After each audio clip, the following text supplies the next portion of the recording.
Dear viewers and listeners, welcome to the William Gomez podcast. Today, more than one in every four children in the United Kingdom lives in poverty. When kids grow up poor, they miss out, and so do the rest of us. They miss out in things most children take for granted: warm clothes, school trips, having friends over for tea. They perform worse in school and earn less money as adults. However, poverty is not inevitable. With appropriate policies, any child can succeed in life and will, and we all benefit from a stronger economy and a healthier and more just society. Any family can fall on hard times and find it difficult to make ends meet. Unfortunately, work doesn't provide a granted path out of poverty in the United Kingdom. No one in the UK should go hungry, not least children. Good, nutritious food is a right, not a privilege. Councillor Bob Webb will deliver a speech on the issues of right to food, poverty, and its impact on York's children. Bob Webb is a City of York councillor. He is the shadow executive member of the Labour Group on City of York Council with responsibility for children, education, and communities. Welcome, Bob. Thank you, William. Thank you for that introduction. And I agree, poverty isn't inevitable. And it's a shame that so many children and young families are in poverty. And I'll spend just hopefully a few minutes of your time just explaining a little bit about food poverty in York, what is being done to help, what we can do locally to maybe make some improvements, and potentially just touch on what I think needs to happen nationally. So yeah, thank you for your time. I think to start with, you would expect in a city like York that most people think that York is a very affluent city. It seems very nice to visit, and it is a wonderful place to live, but that actually does mask some quite ingrained poverty in some of our communities. And this really does affect small but definitive groups of people. And I think as a city in York, because it affects small groups of people and doesn't affect large groups of the population, in a way that there are some worse factors there, because you're in a situation where we don't necessarily as a council get the money to support those families in the way we'd want. And I think no matter what colour of party you are in York, you'd probably agree with the fact that York doesn't get funded like other authorities do. And that does mean that those small but definite groups of people that really are in poverty don't necessarily get as much support as they might get elsewhere. And that might not just be food poverty, that might be fuel poverty. They're all just varying forms of poverty. Let's make it clear. And I'm glad that you've also outlined that, you know, this is not anyone's fault. This is not an individual's fault that they themselves have found themselves in poverty. This is an issue with the benefit system, potentially. This is individual challenging life experiences. This is a lack of support. And particularly when we're talking about children's poverty, children's food poverty, this, of course, you know, you cannot choose which family you were born into. You cannot choose the circumstances of your family, and that in itself, it's very, very unfair. And unfortunately, we do live in a very unfair, unjust society at the moment. And more than anything, we live in a very unequal society, which means that you do have a few people who are doing fantastically well, and you have others who are really, really struggling. And right away, we have to make it really clear that whilst we can tackle the symptoms of food poverty, there do needs to be some, and poverty in general, there do need to be some structural changes on a national level to make a real impact on poverty. However, in York, we can do various bits and pieces. And one of the key things that we have done in York, and one of the key reasons you invited me to speak today, was that in October, before Christmas, the Labour group proposed a motion at our City Council meeting on the right to food. Now, we are not the first place to do that in the UK. In January last year, Liverpool City Council passed a similar motion. Ian Byrne, the Labour MP for Liverpool West, has also been really pushing on this nationally, on what almost a new deal for people and food poverty might look like, and really trying to tackle the reasons behind injustice in food. So it's not just something that's popped up in York, it's something that's happening in lots of places. I know the Cooperative Party as well have been doing quite a lot of work on this issue. And then closer to home in York, we have a situation where we've got lots of great organisations doing great work to support people who are experiencing the symptoms of poverty. So whether that is in my own ward, you've got Tangor Food Co-op that are providing an excellent service to people to try and get low-cost quality food onto people's tables. You've got Bell Farm Social Hall that is doing excellent work in really working with groups and communities that are really on the margins, really isolated in a lot of cases, but they know their own community and they're serving that community really well. I mean, they shouldn't have to, they shouldn't need to. The system should be appropriate for them, but right now, people are really suffering. And communities across York are stepping up. I've named a couple. I mean, there's Kitchen for Everyone, and there are a great deal more. And of course, throughout the pandemic, more of these organisations have become more and more important. More of them have become more and more effective. And sadly, for a lot of people, they've noticed the need for food banks, whether they be formal or informal. More people have needed access to those services, and that I mean, it's good that people have noticed, but it's important to remember that a lot of these need, this food poverty, existed long before COVID. And whilst COVID has certainly shone a spotlight on the need of some people, those issues have existed in Britain for a very long time. As well as that, the fact, I suppose, food bank use has increased, and this is from the Trussell Trust. This is the formal food bank use. So 128% increase in food bank parcels being handed out since spring 2015, and a 33% increase in the last 12 months.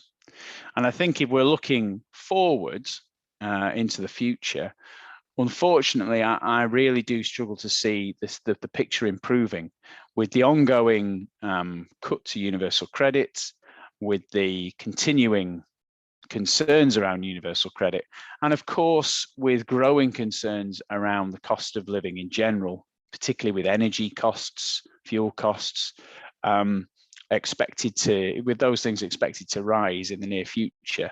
We can only really expect that this situation is going to get worse. At the start, you outlined some of the problems that causes, and for me, my focus is, as you said, shadow spokesperson for children and young people, and I would, of course, be focusing on those young people who are going to school hungry, for example, without a meal before they leave home. You cannot concentrate in school if you have not been fed. if you're hungry that day. Now, schools are doing an excellent job to try and support those young people, and the number of before school clubs, breakfast clubs, things like that that have been set up are excellent.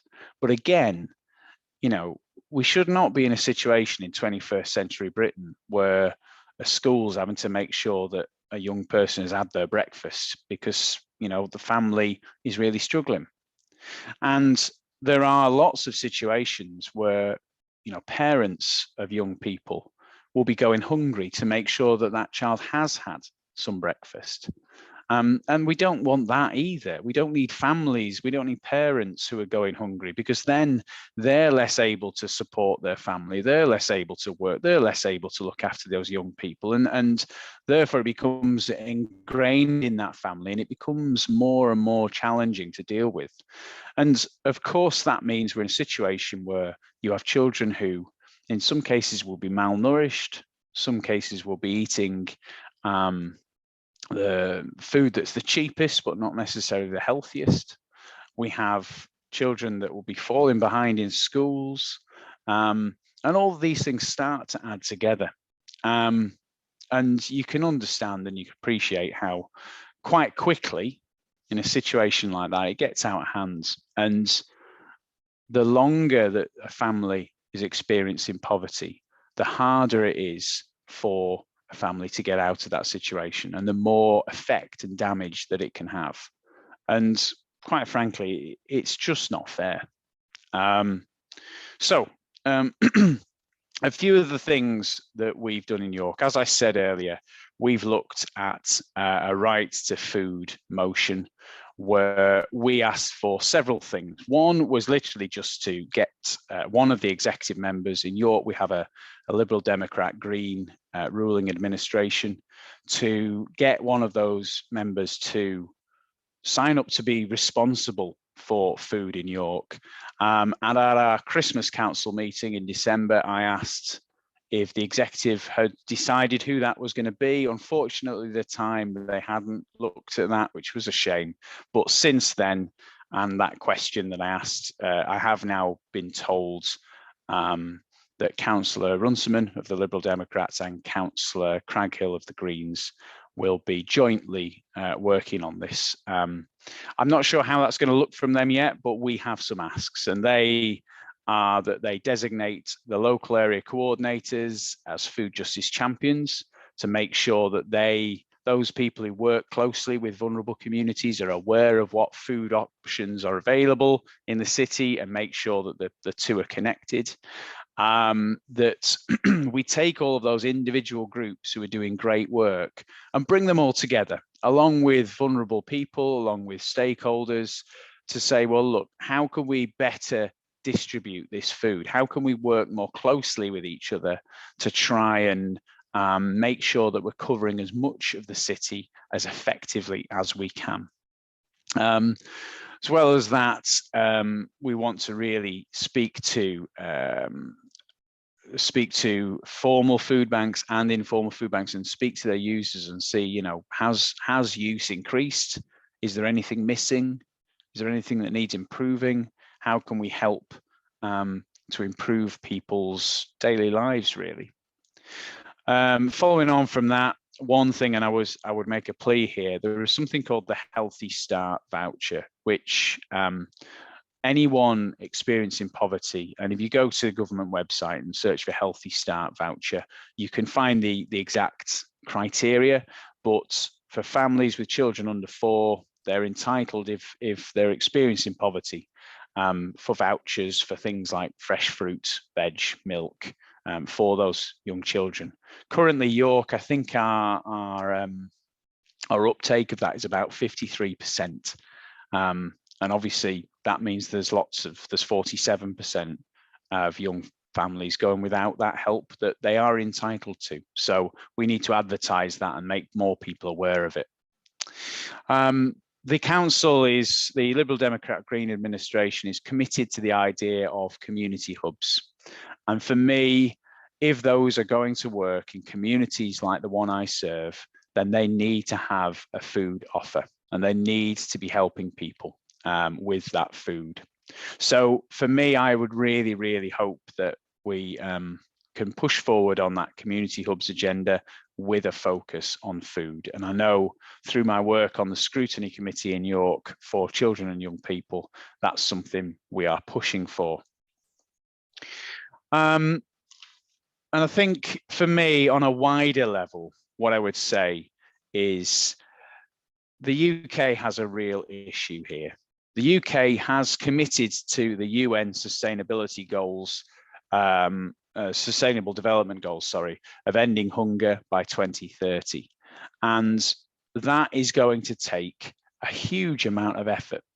But there are things that this country can do. And I would really strongly advise people to take a look at that sustainability goal and to take a look at the work that's being done around food poverty around the country, because I think that there's work that can be done to improve our farming processes. There's work that can be done with supermarkets to look at how much they're charging for food, how much of their food is wasted. And I really do think that there are many things we can do to support families.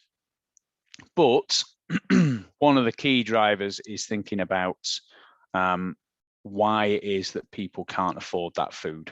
And I think it is, quite frankly, because we have an incredibly unequal society. We have some jobs that pay very, very well and some jobs that just don't. And fundamentally, any form of food poverty or fuel poverty or period poverty, whatever it is, it all is just poverty. And the more we can do to create an equal society in Britain, whether that's reducing the gender pay gap, whether that is reducing the difference between the salaries of the top CEO and the bottom rung of that company's ladder, whatever we can do to reduce those differences, I think will have a positive impact on poverty. So in summary, there are great organisations doing great things in York. What we want to do is bring them together, get them working together, speak to the vulnerable people who are experiencing poverty, see how we can best help them. Part of it might well be looking at further community hubs. For example, in the summer holidays, we have kitchens in schools going unused. Is there anything there we could do to help people? So these are all questions that could be answered and that we can work on here in York. But on a national level, I mean, we need to do so much to get this current British government, this Conservative government, to turn around and look at what it's doing to the people, the communities, the young people, and really start to try and level out our society. Thank you.